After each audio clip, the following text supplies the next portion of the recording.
आज सुनते हैं सावन मास में बृहस्पतिवार व्रत की कथा। तो एक बार बोलिए प्रेम से विष्णु भगवान की जय, लक्ष्मी माता की जय। की प्राचीन समय की बात है। भारत वर्ष में एक राजा राज्य करता था। वह बड़ा प्रतापी और दानी था। वह नित्य गरीबों और ब्राह्मणों की सेवा सहायता करता था। वह प्रतिदिन मंदिर में भगवान दर्शन करने जाता था, लेकिन यह उसकी रानी को अच्छा न लगता। न वह व्रत करती और न ही किसी को एक पैसा दान में देती। राजा को भी ऐसा करने से मना किया करती। एक समय की बात है कि राजा शिकार खेलने वन को चले गए। घर पर रानी और दासी थी। उस समय गुरु बृहस्पति साधु का रूप धारण कर राजा के दरवाजे पर भिक्षा मांगने आए। साधु ने रानी से भिक्षा मांगी तो वह कहने लगी, हे साधु महाराज, मैं इस दान और पुण्य से तंग आ गई हूँ। आप कोई ऐसा उपाय बताए जिससे यह सारा धन नष्ट हो जाए और मैं आराम से रह सकूं। साधु रूपी बृहस्पति देव ने कहा, हे देवी, तुम बड़ी विचित्र हो। संतान और धन से भी कोई दुखी होता है। अगर तुम्हारे पास अधिक धन है तो इसे शुभ कार्यों में लगाओ, जिससे तुम्हारे दोनों लोक सुधरे। परंतु साधु की इन बातों से रानी खुश नहीं हुई। उसने कहा कि मुझे ऐसे धन की आवश्यकता नहीं जिसे मैं दान में दूं तथा जिसको संभालने में ही मेरा सारा समय नष्ट हो जाए। साधु ने कहा, यदि तुम्हारी ऐसी इच्छा है तो जैसे मैं तुम्हें बताता हूँ तुम वैसे ही करना। बृहस्पतिवार के दिन तुम घर को गोबर से लिपना, अपने केसे को पीली मिट्टी से धोना, केसे को धोते समय स्नान करना, राजा से हजामत बनाने को कहना, भोजन में मांस मदिरा खाना, कपड़ा धोबी के यहाँ धुलने डालना। इस प्रकार 7 बृहस्पतिवार करने से तुम्हारा समस्त धन नष्ट हो जाएगा। इतना कहकर साधु बने बृहस्पति देव अंतर ध्यान हो गए। साधु के कहे अनुसार करते हुए रानी को केवल 3 बृहस्पतिवार ही बीते थे कि उसकी समस्त धन संपत्ति नष्ट हो गई। भोजन के लिए परिवार तरसने लगा। एक दिन राजा रानी से बोला, हे रानी, तुम यहीं रहो, मैं दूसरे देश को जाता हूँ, क्योंकि यहाँ पर मुझे सभी जानते हैं, इसीलिए मैं कोई छोटा कार्य नहीं कर सकता। ऐसा कहकर राजा परदेश चला गया। वहाँ वह जंगल से लकड़ियाँ काट कर लाता और शहर में बेचता। इस तरह वह अपना जीवन व्यतीत करने लगा। इधर राजा के बिना रानी और दासी दुखी रहने लगी। एक समय जब रानी और दासियों को 7 दिन बिना भोजन के रहना पड़ा तो रानी ने अपनी दासी से कहा, हे दासी, पास ही के नगर में मेरी बहन रहती है, वह बड़ी धनवान है, तू उसके पास जा और कुछ ले आ ताकि थोड़ा बहुत गुजर बसर हो जाए। दासी रानी की बहन के पास गई। उस दिन बृहस्पतिवार था। रानी की बहन उस समय बृहस्पतिवार की कथा सुन रही थी। दासी ने रानी की बहन को अपनी रानी का संदेश दिया, लेकिन रानी की बहन ने कोई उत्तर नहीं दिया। जब दासी को रानी की बहन से कोई उत्तर नहीं मिला तो वह बहुत दुखी हुई। उसे क्रोध भी आया। दासी ने वापस आकर रानी को सारी बात बता दी। सुनकर रानी ने अपने भाग्य को कोसा। उधर रानी की बहन ने सोचा कि मेरी बहन की दासी आई थी, परंतु मैं उससे नहीं बोली, इससे वह बहुत दुखी हुई होगी। कथा सुनकर और पूजन समाप्त कर वह अपनी बहन के घर गई और कहने लगी, हे बहन, मैं बृहस्पतिवार का व्रत कर रही थी, तुम्हारी दासी गई, परंतु जब तक कथा होती है तब तक न उठते हैं और न ही बोलते हैं, इसीलिए मैं नहीं बोली। कहो दासी क्यों गई थी? रानी बोली, बहन, हमारे घर अनाज नहीं था। ऐसा कहते कहते रानी की आंखें भर आई। उसने दासियों समेत भूखा रहने की बात भी अपनी बहन को बता दी। रानी की बहन बोली, बहन देखो, बृहस्पति देव भगवान सबकी मनोकामना पूर्ण करते हैं। देखो शायद तुम्हारे घर में अनाज रखा हो। यह सुनकर दासी घर के अंदर गई तो वहाँ उसे एक घड़ा अनाज का भरा मिल गया। उसे बड़ी हैरानी हुई क्योंकि उसे एक बर्तन देख लिया था। उसने बाहर आकर रानी को बताया। दासी रानी से कहने लगी, हे रानी, जब हमको भोजन नहीं मिलता तो हम व्रत ही तो करते थे, इसीलिए क्यों न इनसे व्रत और कथा की विधि पूछ ली जाए, हम भी व्रत किया करेंगे। दासी के कहने पर रानी ने अपनी बहन से बृहस्पतिवार व्रत के बारे में पूछा।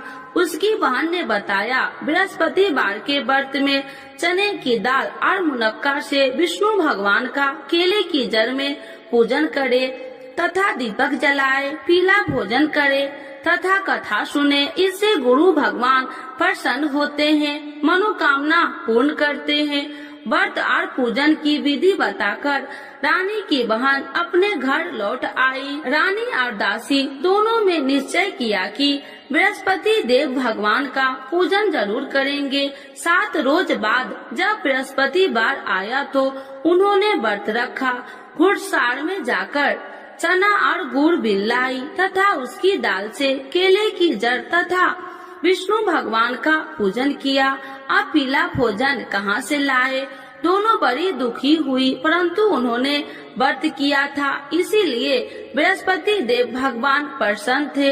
एक साधारण व्यक्ति के रूप में वे दोनों थालों में सुंदर पीला भोजन लेकर आए और दासी को देकर बोली, हे दासी, यह भोजन तुम्हारे लिए और तुम्हारी रानी के लिए है, इसे तुम दोनों ग्रहण करना। दासी भोजन पाकर बहुत प्रसन्न हुई। उसने रानी को सारी बात बताई। उसके बाद से वे प्रत्येक बृहस्पतिवार को गुरु भगवान का व्रत और पूजन करने लगी। बृहस्पति भगवान की कृपा से उनके पास धन हो गया, परंतु रानी फिर पहले की तरह आलस करने लगी। तब दासी बोली, देखो रानी, तुम पहले भी इसी प्रकार आलस करती थी, तुम्हें धन रखने में कष्ट होता था, इस कारण सभी धन नष्ट हो गया। अब गुरु भगवान की कृपा से धन मिला है तो फिर तुम्हें आलस होता है। बड़ी मुसीबतों के बाद हमने ये धन पाया है, इसीलिए हमें दान पुण्य करना चाहिए।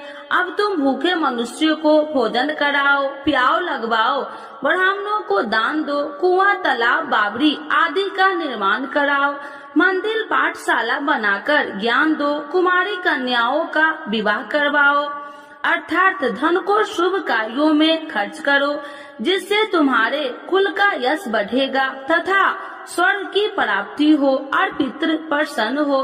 दासी की बात मानकर रानी शुभ कर्म में करने लगी, उसका यश फैलने लगा। एक दिन रानी और दासी आपस में विचार करने लगी कि जाने राजा किस दशा में होंगे, उनकी कोई खोज खबर भी नहीं है। उन्होंने श्रद्धा पूर्वक गुरु बृहस्पतिवार भगवान से प्रार्थना की, राजा जहाँ कहीं भी हो शीघ्र वापस आ जाए। उधर राजा परदेश में बहुत दुखी रहने लगा। वह प्रतिदिन जंगल से लकड़ियाँ बीन कर लाता और उसे शहर में बेचकर अपने दुखी जीवन को बड़ी कठिनता से व्यतीत करता। एक दिन दुखी हो अपनी पुरानी बातों को याद करके वह रोने लगा और उदास हो गया। उसी समय राजा के पास बृहस्पति देव साधु के भेष में आकर बोले, हे लकड़हारे, तुम इस सुनसान जंगल में किस चिंता में बैठे हो, मुझे बतलाओ। यह सुन राजा के नेत्रों में जल भर गया और साधु की वंदना कर राजा ने अपनी संपूर्ण कहानी सुना दी। महात्मा दयालु होते हैं। वे राजा से बोले, हे राजा, तुम्हारी पत्नी ने बृहस्पति देव के प्रति अपराध किया था, जिसके कारण तुम्हारी यह दशा हुई। अब तुम चिंता मत करो, भगवान तुम्हें पहले से अधिक धन देंगे। देखो, तुम्हारी पत्नी ने बृहस्पतिवार का व्रत प्रारंभ कर दिया है। अब तुम भी बृहस्पतिवार का व्रत करके चने की दाल व गुड़ जल के लोटे में डालकर केले का पूजन करो। फिर कथा कहो या सुनो, भगवान तुम्हारी सब मनोकामनाओं को पूर्ण करेंगे।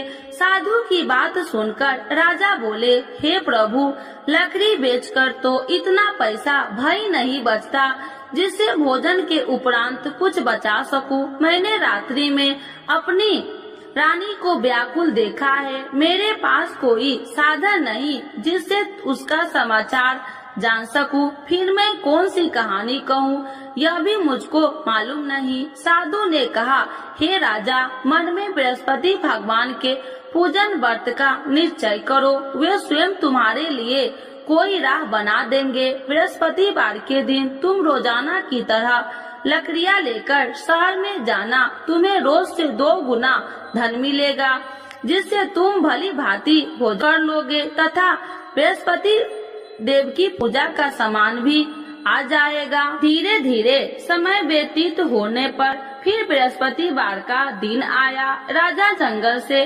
लकड़ियाँ काटकर शहर में बेचने लगा।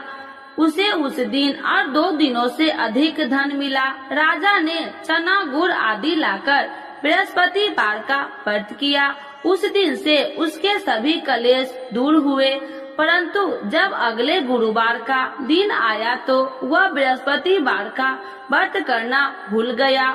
इस कारण बृहस्पति भगवान नाराज हो गए।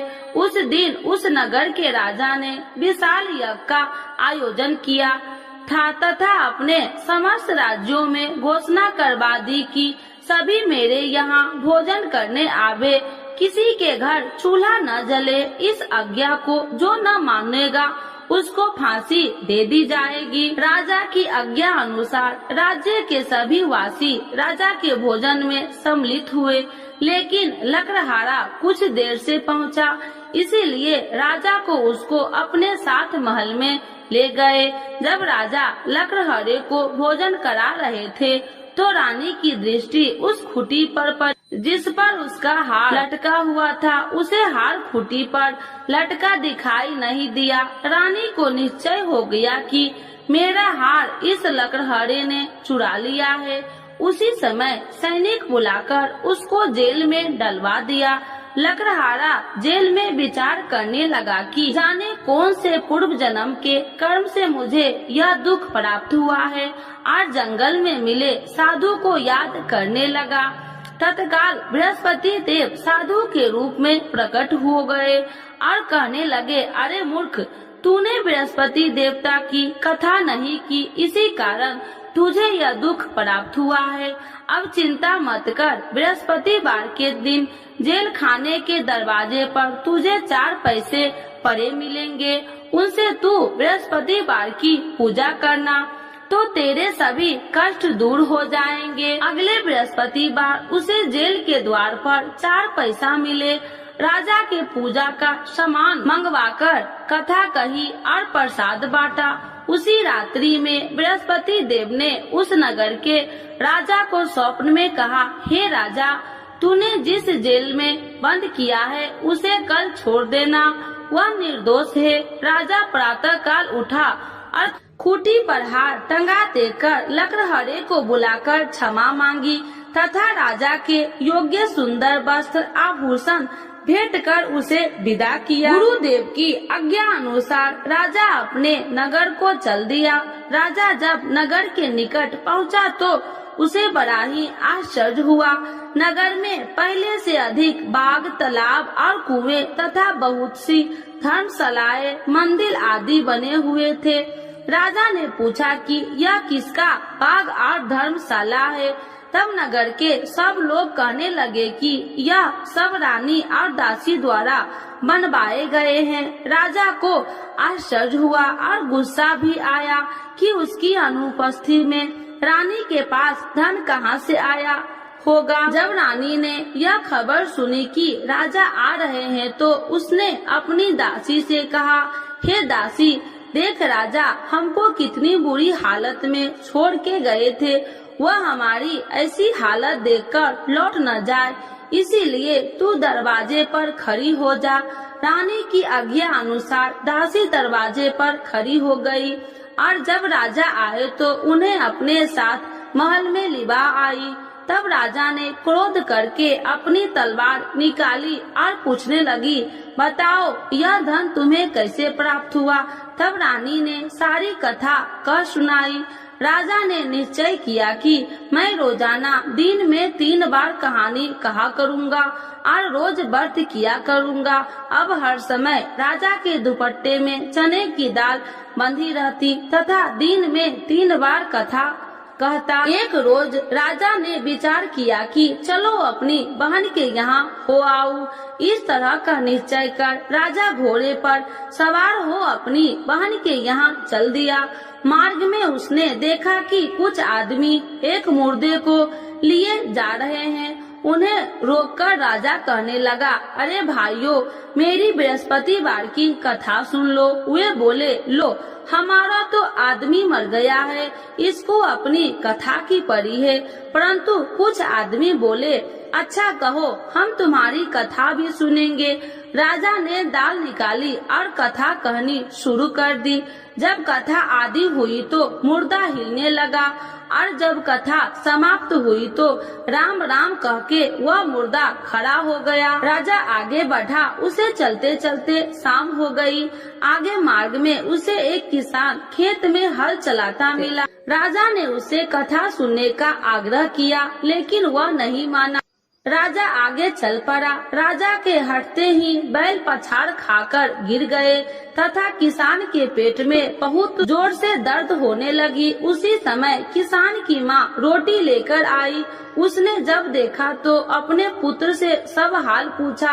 बेटे ने सभी हाल बता दिया। बुढ़िया दौड़ी दौड़ी उस घुड़सार के पास पहुँची और उसने बोली, मैं तेरी कथा सुनूंगी, तू अपनी कथा मेरे खेत पर ही चलकर कहना। राजा ने लौटकर बुढ़िया के खेत पर जाकर कथा कही, जिसके सुनते ही बैल खड़े हो गए तथा किसान के पेट का दर्द भी बंद हो गया। राजा अपनी बहन के घर पहुंच गया। बहन ने भाई को खूब मेहमानबाजी की।